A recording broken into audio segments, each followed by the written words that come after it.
You are muted. All right. Welcome, everyone, to the Agency Systems and Community Health Improvement webinar. Helpful hints to guide your journey to accreditation from Accredited Health Departments with Joyce Marshall from the Oklahoma Department of Health and Mary Sue Oppermann from West Allis Health Department. And then these public health practitioners from large and small health departments will share what practical steps they took and how they addressed challenges, the lessons they learned, and what they wish they would have known before they're beginning their journey. But before turning it over to the pros for what you've been waiting for, I'm going to provide just a brief introduction to Joyce and Mary Sue so you know a little bit more about who will be sharing in the next hour. Joyce Marshall is the Director of Performance Management at the Oklahoma State Department of Health. In role, she's overseeing the development and direction of agency-wide performance management, accreditation, QI, and strategic planning activities. Mary Sue Oppermann is a public health specialist and serves as the accreditation coordinator with the West Allis Health Department in Wisconsin, where she has been for over 25 years. In addition to being the accreditation coordinator, she's responsible for the assessment and planning, performance management, QI, and developing and coordinating grants. And I pass it over to Joyce to begin.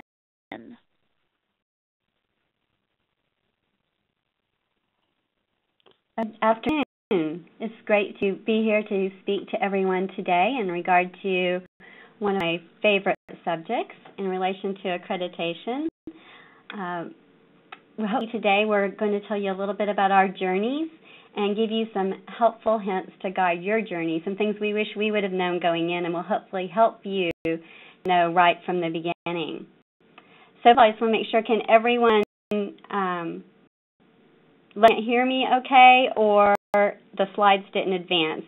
So I'm assuming that the slides did advance to the first title slide? Yes, looks good. Great. All right, well, we'll get started. First of all, Bill has told you a little bit about me, and I am from the Oklahoma State Department of Health, where I serve as the Director for the Office of Performance Management and the State Accreditation Coordinator. And a little bit about the Oklahoma State Department of Health is we are a centralized organizational structure with 68 health departments and central office with a mixed state structure, which means our two largest metropolitan areas are totally autonomous. So we are a centralized structure within a mixed state, so it makes us a little unique there. In relation to our journey, kind of our milestones, timeline overall, we were a best site, first of all, in 2010, and then when accreditation became available, we completed our statement of intent and our application in September 2011. Then went on to our on-site training in December of that year, completed our documentation and uploaded it into the EFAB system in January of 2012. Complete review was done in May of that year, and then our site visit in November of 2012.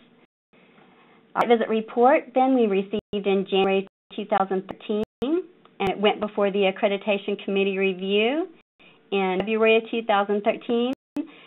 And we were accredited February 27th, 2013. Great milestone. You all will feel the same way and be just as happy when it's going to happen to each of you.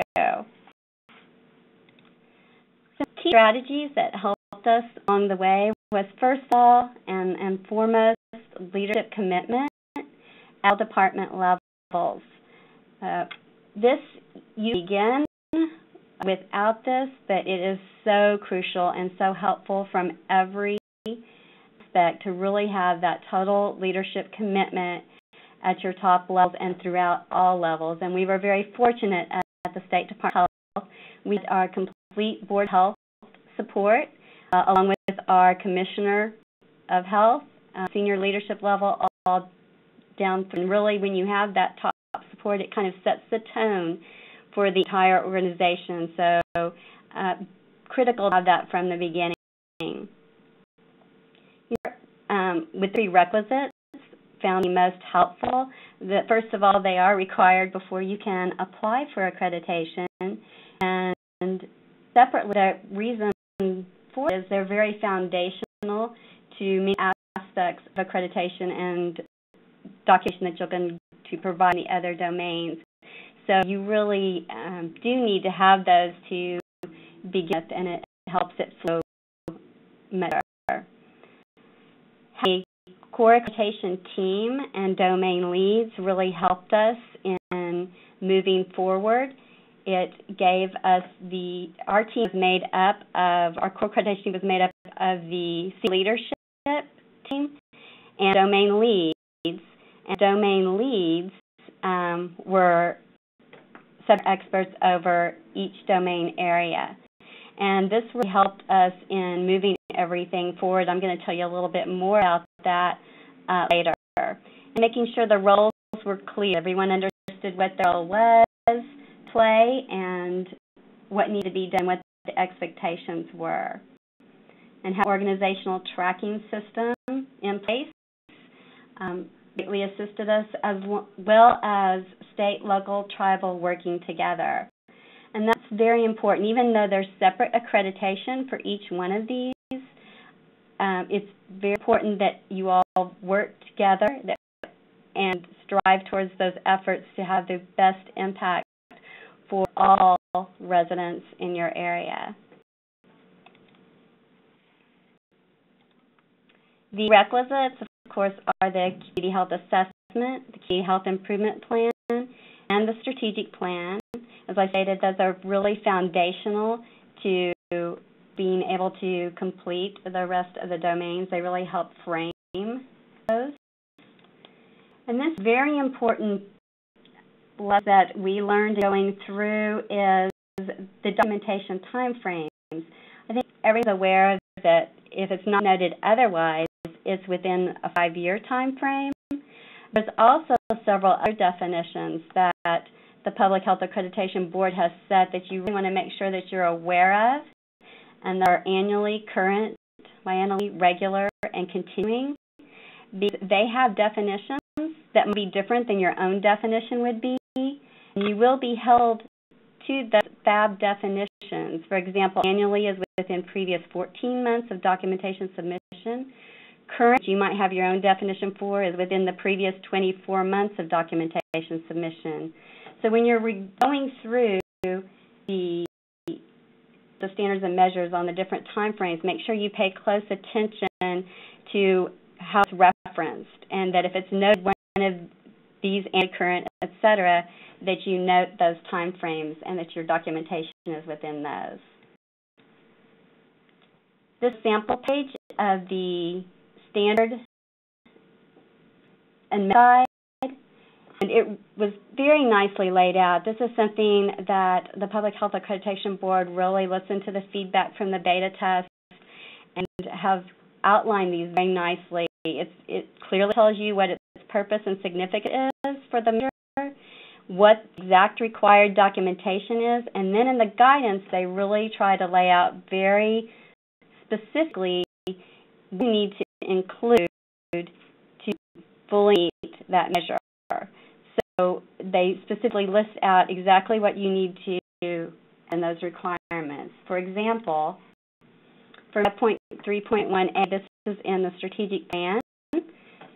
The required documentation is the membership of the strategic planning group, and it's a list of individuals who participate in the strategic plan process, and their titles must be provided. Also, to help credit, participants should include the health department's governing members or representatives. So you want to pay close attention to exactly what it says. You won't reach that full credit or fully meet the measure unless you have every piece that's required. It's not a suggestion, that it is a requirement. And same as in the next one on the strategic planning process steps. In several of these, you'll see a list, and it'll list several items, and the word "and." If several items and has that word "and," you want to check and make sure you have every single one of those items on that list. to meet that measure. If it has or, you get to choose some, but if it has and, you have every one of those. The system is a very helpful tool. It's the paperless accreditation process that the board uses. It keeps all of your documentation from your statement of intent through your application. All your reports are kept within this system, and it also serves as a communication record. The example of the page, if you probably have all seen this, this is the Public Health Accreditation Board website front page. And after you get your online training done and you have your login and password, you just click up at the top at the EFAB arrow, and it takes you in. And it'll list out all the measures. All the measures have a file for them, and this is where you'll be uploading your documentation to. And it'll kind of help you keep track of your different stages along the way. Basically, red means it's pending, white you hadn't into it yet many times, yellow in progress, and green that you're ready to go for that measure. A very helpful tool for us was our domain leads, and I had referenced in the beginning, this is where we chose subject matter experts for each domain area.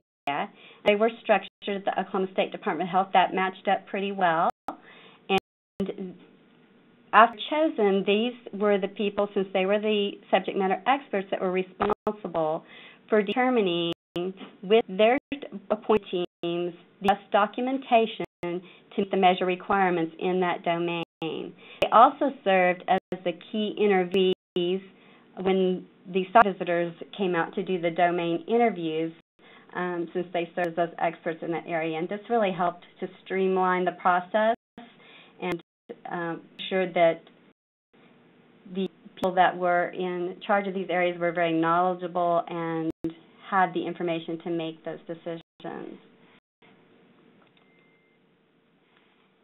Clarity. This was very important. We learned from the very beginning. Everybody was willing to jump in and help, but they just needed to be very clear on what their roles were, what was expected, what was needed from them based upon another person's role. So we lined out in relation to the leadership, the station coordinators, the domain leads, the domain teams, what those roles were, and also what the staff role was. We wanted everybody to be involved in accreditation at the Oklahoma State Department of Health. Everyone had a role to play, and so we made sure that everyone knew what role they could play in helping us to become accredited.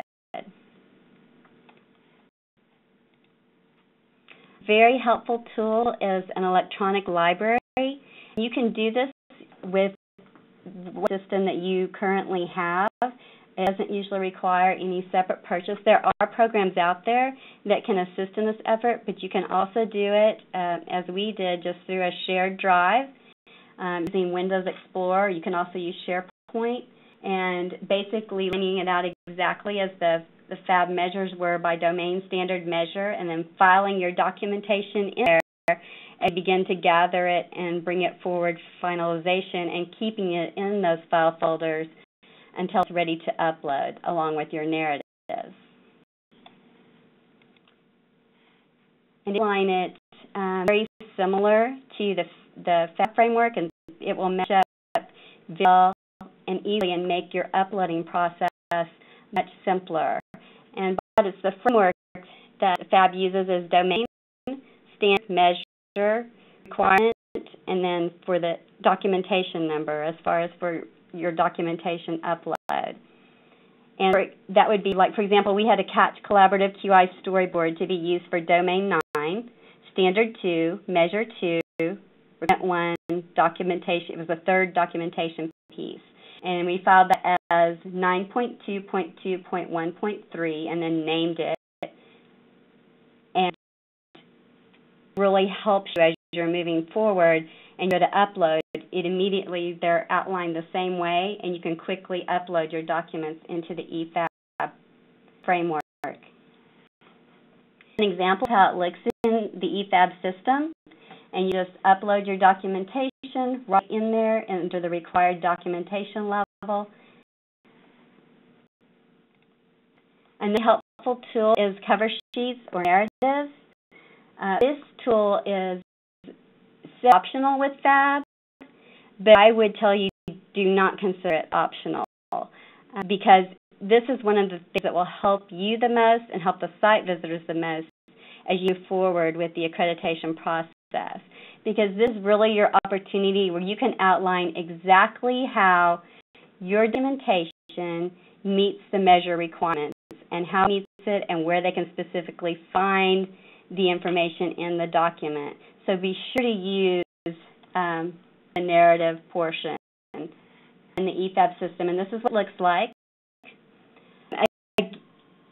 You cut and paste it, and it goes right into the narrative section in the EFAB system for the measure.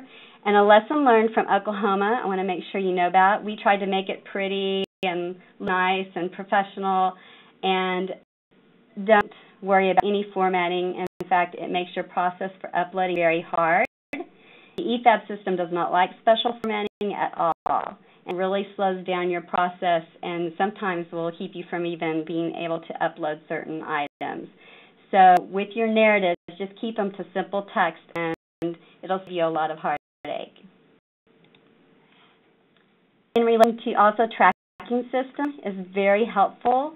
You will have hundreds and hundreds of documents, and they'll all be at different stages as you're gathering documentation and preparing it for finalization and upload into the EFAB system. So if you have just a simple spreadsheet, it doesn't have to be extensive. It can be done in Excel with just different domain tabs.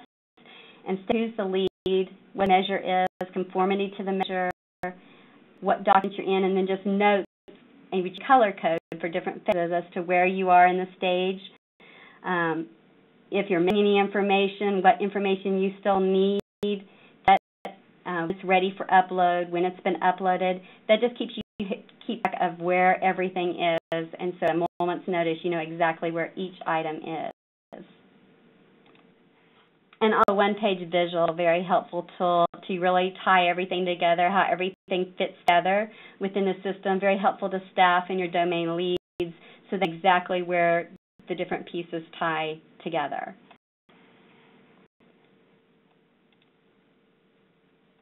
There's also very important accreditation materials that are out there on the Public Health Accreditation Board website. These weren't available, many of these, when we first started, but they have great materials out there, and they're very well written, very detailed, give specifics in relation to each item. As the one-pagers for the statement of intent, application, prerequisites, and programs. The guide, there's many on there, and they're all very helpful, so I'd advise you to check those out. Prepare for the site visit. Have your documentation readily available for your domain, and just be prepared to explain the reasoning for that documentation, meaning the measure during interviews, and to clarify questions. One told that our people very helpful was to be helpful and clear when answering those questions, but only answer what is being asked. Sometimes try to go above that and beyond that, there might be more questions and additional documentation that you'll be to provide. They're only asking you specific information to get clarification. So if you can stick to that, it'll be very helpful and help streamline your process. And not to be defensive, because they're there to help. They want to see you succeed, and they're there to try to get the most information they can to be able to clearly go through the documentation process. So make sure that you give the information and take it as a positive experience. So when additional documentation is requested, either pre-site visit or during the site visit, it's an opportunity for you to know exactly where their questions are, what those concerns are, and you have that opportunity to provide additional clarification. So consider it actually the great opportunity that it is. And above all, the site visit and the entire accreditation process is all about quality improvement and making things better. So keeping that in mind helps the whole process to go very well. Overarching themes and lessons learned. All of the organization, if you could show how that ties together and how it ties together national, state, and community as you go throughout, that will really help you in those domains because that's being looked for. Also, your chip and strategic plan, alignment and integration throughout the documentation, and also that all of your interviewees understand how those interrelate and work together. The process is as important as the product. I think this is a critical one, especially with our prerequisites. The chip and the strategic plan, we are so involved in trying to make sure we have those documents done and we have each of those items that they're supposed to have in it, that we sometimes put too much emphasis on that and not enough on the process. So make sure you don't forget about the process because you're also going to have to clearly show that you use the correct process in moving forward, that you included everyone that needed to be included, implementation and buy-in. So make sure your process is as well documented as your actual final product is. And as literal and specific interpretations, I know at first we wondered if we were being too picky in reading some of the things, did they really mean more broadly and generally? And I'll tell you no. They, exactly as it's worded in the guidance, they say they're looking for this and this. That's exactly what they're looking for, and take it very specific and very literal, because that is how they're being asked to do that. If it states annual, that means annual. That's a lesson learned from Oklahoma also. We learned that if it states that the annual report, it needs to be a year report, not reports before then. You need to complete at least a year of implementation. So that means to make sure that you are in an implementation for at least a year. For example, with your CHIP and strategic plan, you can show that implementation in your annual review and how you reviewed it and made revisions that were necessary beforehand. And if it's specific programs, it means those programs only. The other ones or additional ones, those specific programs. We referenced before, if it lists several items with the AND junction, you must have everything on that list to be fully demonstrated. Also looking for the quality improvement process throughout. Every domain has the PDCA process built into it. They're looking for did you include everyone that needed to be included? Did you research it and make sure you were using best practices? Then did you implement it? Did you check it to assure it was working as it should and make adjustments as necessary? And then report out and continue to make the process even better moving forward. Assistance requirements. Sometimes in public health, we provide it all the time. We're not as good about documenting it. So make sure you document that technical assistance provided to others, local, state, community. Just make sure you document exactly who was there, what assistance was provided, and what the health department's role was. Also, evidence of your communication, disbursement, and shared knowledge. And don't forget to put logos, dates, on your documents as needed, because you will have to prove that they're official documents. And the best way to do that is to have a logo on there. It's the easiest way. And then you don't have to prove it through other means. So, final tricks and tips. Remember, ensure that leadership support for the beginning, that you have people in the right roles with your community partners fully engaged, those nice systems in place from the start, an electronic library that matches to the EFAB system using simple formatting for narratives, in the critical portions of your documents to lead the visitors directly to those, signature logos on all official documents. Also, don't forget that all documents must be within 5 years and 2 examples provided unless noted otherwise. Doesn't state specific examples and number of years. That's what it is regardless. Your documentation is Core Public Health Service under FAB scope of accreditation. You may have, for your agency, certain core public health services For the FAB documentation, you need to make sure it's the core service under FAB's definition so that it will be counted. Also, take adequate time to document the processes as well as the products. Document and date everything you have. And finally, celebrate. Celebrate to the fullest milestones as you go along the way. The accomplishments that you realize as you're going through and seeing the good things that you do. It's hard work, and there's great things that are being done by your department and by your employees. So don't forget to celebrate those accomplishments along the way, and of course, when you achieve your accreditation. And that concludes my presentation. And before I turn it over to Mary Sue, I just want to let you know we're going to hold the questions until the end, I understand. But if you have any right now, you can go ahead and type those in, and those will be read later. And with that, I'm going to turn it over to Mary Sue to tell you about her journey and lessons learned. And thank you. Thanks, Joyce. Joyce said, and Lil, I'm the accreditation coordinator at the West Allis Health Department, and I'd like to just share the job of our accreditation, our new to accreditation. So we applied for accreditation the same day that FAB opened its doors back in September 2011, and we're in the first group of the 19 health departments to be trained in EFAB. Our documentation was submitted in March of 2012, and our site visit was completed last December, and we were also accredited February 27, 2013. So from Wisconsin, I thought I'd also share a few pictures of our cows along the way, a few illustrations, if you will. And this is what our leadership and staff looked like when the concept of accreditation was first introduced. And of course, this reflects our feelings of where we are now. So about us. West Allis is an urban suburb of Milwaukee, centered right in the middle of Milwaukee County with a population of about 60,000. Our total staff is 27 FTE, and we serve the community of West Milwaukee with a population of about 4,200.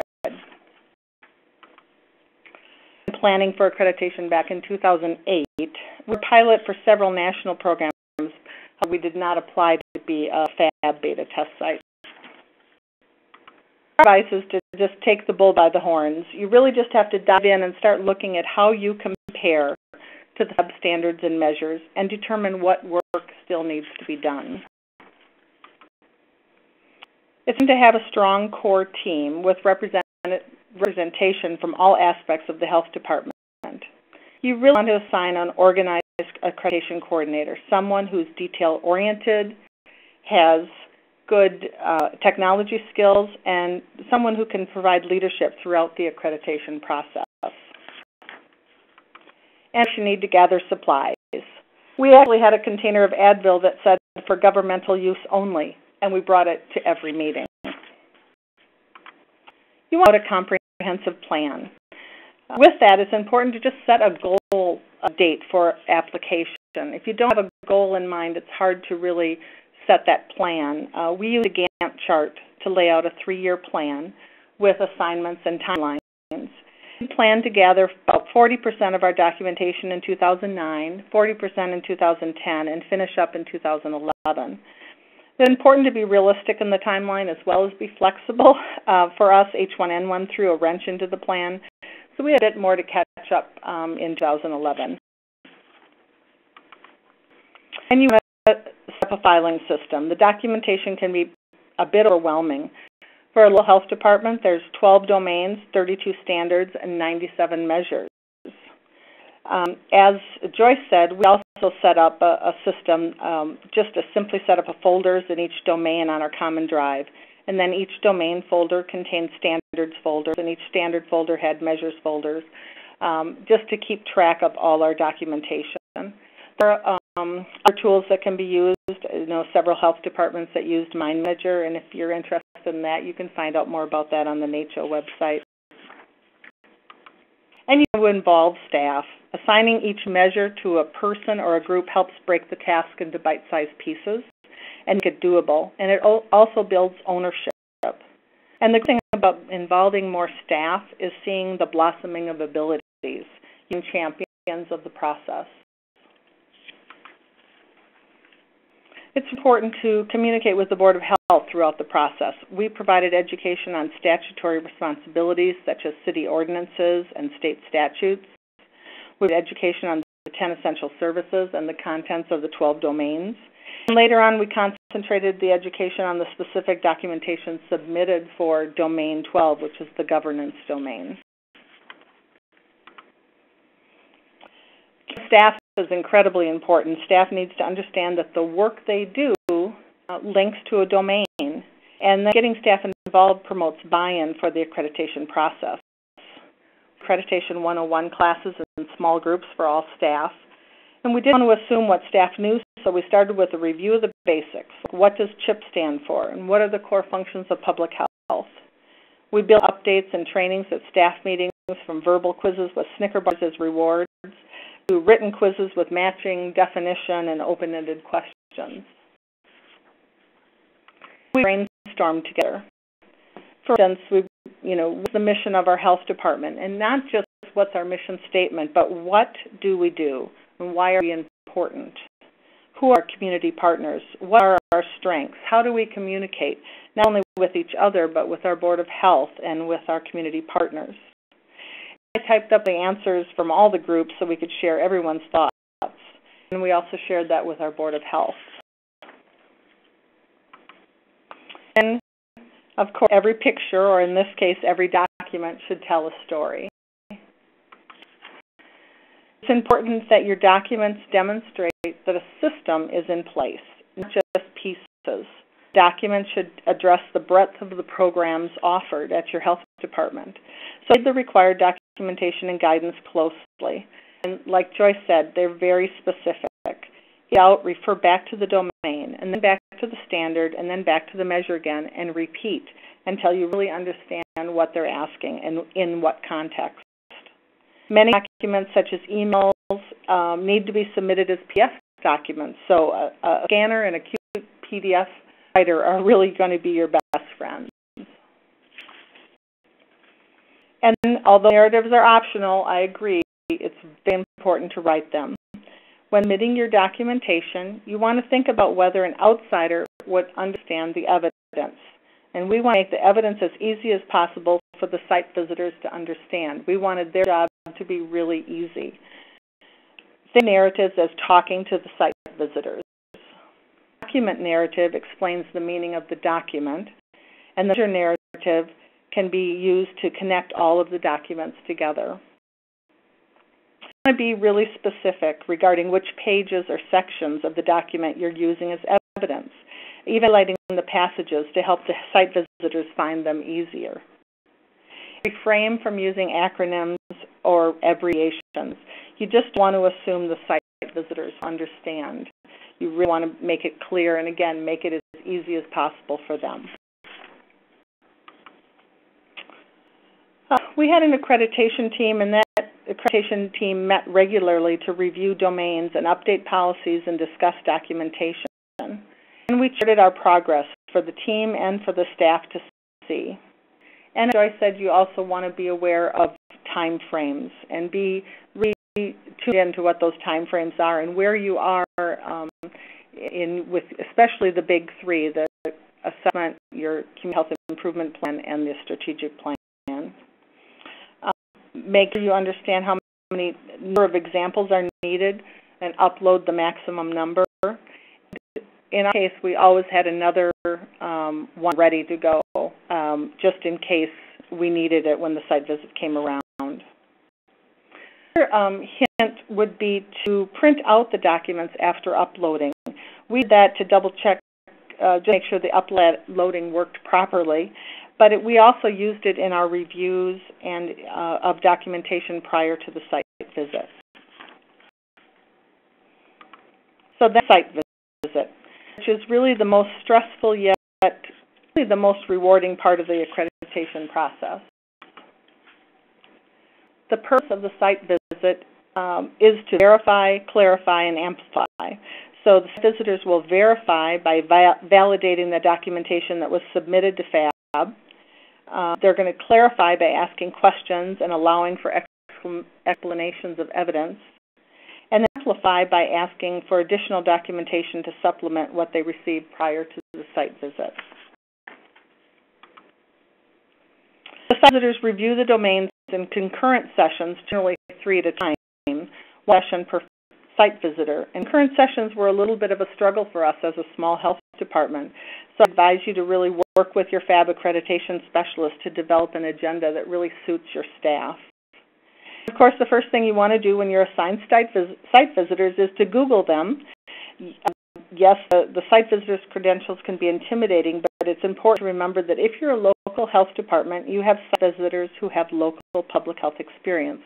If you're a tribal health department, the same is true. And then prior to the site visit, we didn't do this, but another health department did, and I thought it was a great idea. You might want to develop a key messages document for each domain for staff use. That sets the message that you want to be sure you're delivering to the site visitors. It's really important to know your documentation. The accreditation coordinator will have it memorized by the time the site visit rolls around, but can spell out 6.3.2 and all the different numbers. But if you know the documentation, it just will make everything much easier. As the added bonus for the site visit, it was a great time to have our health department clean from top to bottom. Our community partner meeting, which is scheduled into the site visit, was my favorite part of the site visit. It was really a love fest for us and a great validation of the community partner work that we've done here in West Allis. It's important to provide guidance to your community partners on what will be expected of them, because the questions posed by site visitors can be intimidating, so some advanced preparation is important. And this is a weak spot that you know already is a weak spot for your health department. Start working on building those community partner relationships now. If possible, invite your staff to hear what your community partners have to say, or at least take notes and make sure you share it with staff, because it's really, again, validating. And site visit report, which lists your 3 greatest strengths, your 3 most serious challenges, and the overall impression of the health department. And really, accreditation is just one giant Q project. So the site visit report creates a to-do list for measures not fully demonstrated and gives great feedback even on those measures that were fully demonstrated. So we're accredited February 27th, 2013, and we're outstanding in our field. So there's a lot of anticipation around the FAB accreditation. We knew the committee was meeting and we waited for their decision. It just happened that our health commissioner was out of the office when we received the email, so I had to keep it a secret until she returned and could announce it to staff. And the recognition for a job well done has been really very rewarding. We've heard from community partners, surrounding area health departments, national organizations. I even got a note from my very first nursing instructor in Iowa who'd seen the news. We've placed all of our congratulatory wishes in a binder so staff can hear in the emails and the cards and the newspaper articles easily. And of course, we proudly display a banner on the outside of our building. We celebrated during Public Health Week with our Board of Health and community partners and staff. And we had a plaque unveiling, and the state designated April 2nd, 2013 as West Allis Public Health Day. Our work is done. We're now in the process of reviewing our site visit report and determining what measures suggested as improvements we can begin to tackle as we map out our next 5 years. And you know, quality improvement is never done. So what do you do now? Document, document, document. Get in the habit of writing down what you do. Sign and date, meeting notes, flyers, handouts. Commit time to write, update, revise, review policies and procedures. If you need to, develop a policy on policy writing. And don't forget to look at those policies outside of the health department, in our case, city policies, that also may need to be reviewed before you submit them as documentation. communication plan to provide consistency in branding and logo use in your forms. Build in pro-evaluation and customer satisfaction into all services and programs. And be aware of those time frames, especially the child chip and strategic plan. Understand that through the accreditation process, you'll learn a lot and be better for it. It's really transforming. Your health department will be better just by going through the process. Use the available resources. There are so many more resources available now than there were for us early adopters. Take advantage of them. And they'll ask us if we felt the process was worth it. And we really answer with a resounding yes, it was. And that's all I have for you.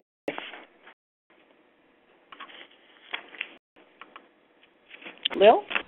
Yes, thank you so much, Mary Sue and Joyce, for sharing. I am going to get right to the questions. And I'm going to start with one about the narratives. So detailed your document and your narratives they provided to FAB. Mary Sue, we're pretty detailed as far as if it was say a big, large report, we'd say on page 292, on the third paragraph, see this section, or we would want to explain and put it in context. So we were pretty detailed. There is a limit, and FAB, you know what that limit is on how long your narratives can be, and so you want to make sure you look at that. Each document narrative, I can't remember, I think it's 250 words, and then your measure narrative is longer. I think it's 10,000 characters, if I remember right. So there's a limit to what you should do, so you want to make sure that you check that before you write your narratives. And this is Joyce. Yes, we're very detailed also. We tried to make sure we outlined everything in our narrative to lead the site visitors to exactly how we felt our documentation met the measure requirements. So we gave them all the information exactly where to find it in the document, page number, highlighted section, and they really loved that. I can tell you that was one of the first feedback we received was the site visitors thanked us for giving that information where they didn't have to play search and find and could go to exactly where we felt the documentation requirements were. Explained it in detail, what exactly in there, why they would want to look at it. Yep. Great. You decide who is going to be your accreditation coordinator, and how did you get funding for that position?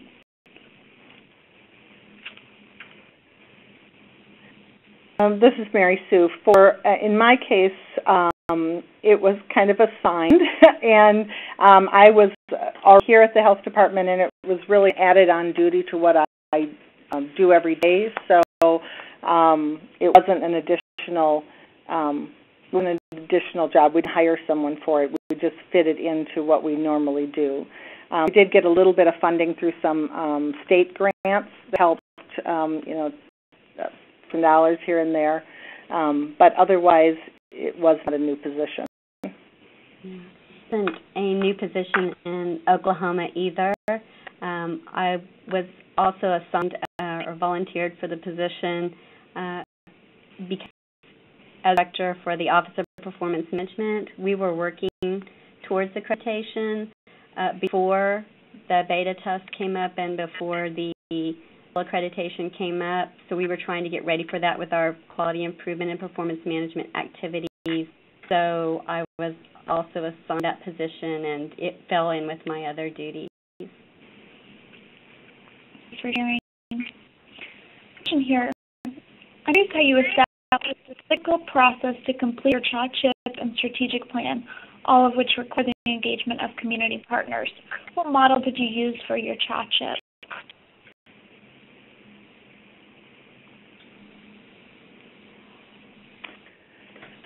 In West Allis, we used the MAP process for our child chip, and yeah, the whole coordination is really interesting, and that's something that as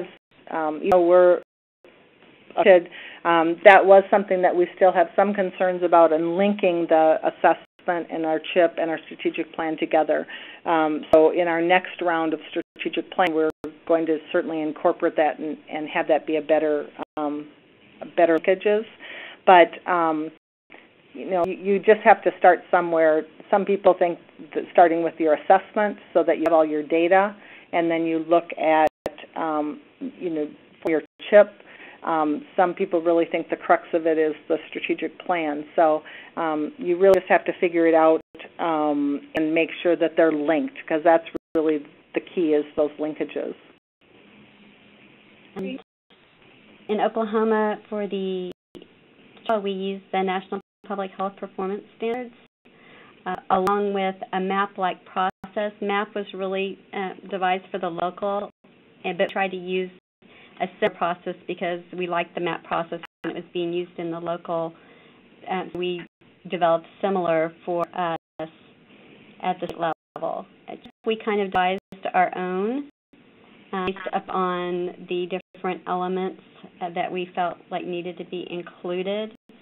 In our strategic plan, we used the strategic MAP process as a model, and then we developed our performance management model, kind of our one-page visual that show it all tied together and all worked together at the national, state, agency, and individual levels, and how the CHA, CHIP, and strategic plan and accreditation tied in with each of those. Okay. Thanks. Question is for Mary Sue. Would you mind sharing your Gantt chart? Sure, I'd be happy to. If just would like it, it's either. I mean, it's in the slides, but if you want something a little bigger, they can just email me. Thank you. Another question. Can you accredited even if you don't meet every single measure? Know how FAB grades to determine overall accreditation status? FAB grades with there's 4 levels. You can be fully demonstrated, largely demonstrated, slightly demonstrated, or not demonstrated. And it's a secret as to what that level of what needs to be achieved to be accredited.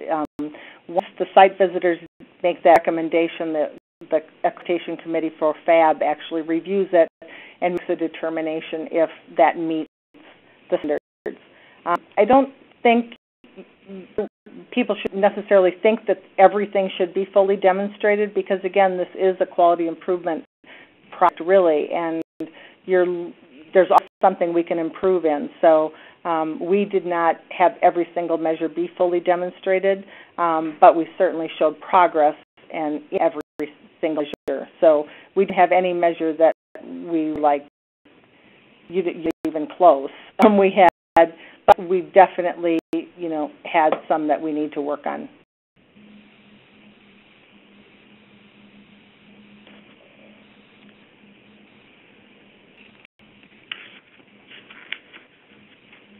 I have a question about if could share the policy for writing and updating policies and procedures. Is something that you all came up with? Are you asking for that from both states, or asking us to explain the process?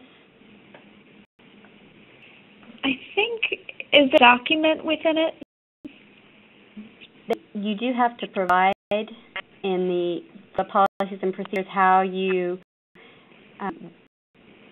look at your policies and procedures, how you define them, how they're done within your agency, and how they're implemented and official. So you need to show the full process of how that's done within your agency. And yes, from Oklahoma, we'd be happy to share that. Right. Right. Question is, can you briefly share with us how you developed that culture of quality improvement in your agency and what the process was and sort of how long it took? I believe that's an ongoing journey. For us, at least, I think we can ever say that we've arrived at quality improvement culture because you're always trying to improve, always trying to get better, and we're always finding ways where we can be better. But things that helped us along that journey and helped us to make progress that we've made was basically having that leadership support. We really set the tone for the organization in relation to performance management and quality improvement principles, and to really put into place training for staff and hands-on experience in projects to be able to work towards and see how that's done. And then kind of has the snowball effect after that. When people start seeing results and performance improving from putting things, quality improvement projects into place, it really snowballs and they become your greatest champions, and it really just takes one after the other and builds that success. I think that is what we've seen happen the most in ours and what's helped us to reach that, and also putting, like I said, the good trainings into place for employees to learn the tools and principles. Mary, Yeah, I think for us, I could think a good reference, at least, especially for local health departments, would be looking at NNPHI on their QI roadmap, and really looking at the stages of having no QI to moving to a QI culture, and what different transition strategies and tools that you need to keep moving that bar so that you're moving toward a QI culture. Not at full QI culture ourselves right now. We're toward in there, but we're not there yet. But we keep incorporating QI, and we keep learning more about it, and we keep doing projects, and hoping that soon we'll consider ourselves a QI culture. But work is not, as Joyce said, is just not going to ever be done because there's something to improve. So join itself. Mhm. Okay, one more minute, and I wanted to get this question in. It's a fun one. What fun activities and events did you host that got people excited about the accreditation journey? Maybe just one or two. Well, in West Allis, we didn't necessarily do big fun events, but food is always big. So anytime we had a meeting that we were really diving into accreditation documentation, we had food. With those quizzes with just throwing out little candy bars or something as people answered them. But I know there's other health departments that really did these big events, and it's always one of those things that maybe we could have done that a little bit more. I think having a retreat or something like that, if you can get your health department to be able to do that, would be fabulous. We didn't do it. We just did little things along the way. And ours is to learn Oklahoma. I think there's more we would have liked to have done, and more that we wish we would have done, and there are certain limitations that we have, but we did try to bring it up and make it just kind of a common thread of conversation that we had, and bring up the important aspects of it and why things that were good about it. And in Oklahoma, we kind of had this thing that we call the standard, where we always try to live at a certain standard and help each other in doing the best that we can. And we really used accreditation as a part of that, is that everyone has a role to play in this, and this is what your role is, and then rewarding and recognizing people when they put forth efforts or a special was brought up or work well done, that was recognized and appreciated for their peers. And of course, at the end, we had large celebrations and pictures and parties, and everyone really celebrate to the fullest the accomplishment that they've made.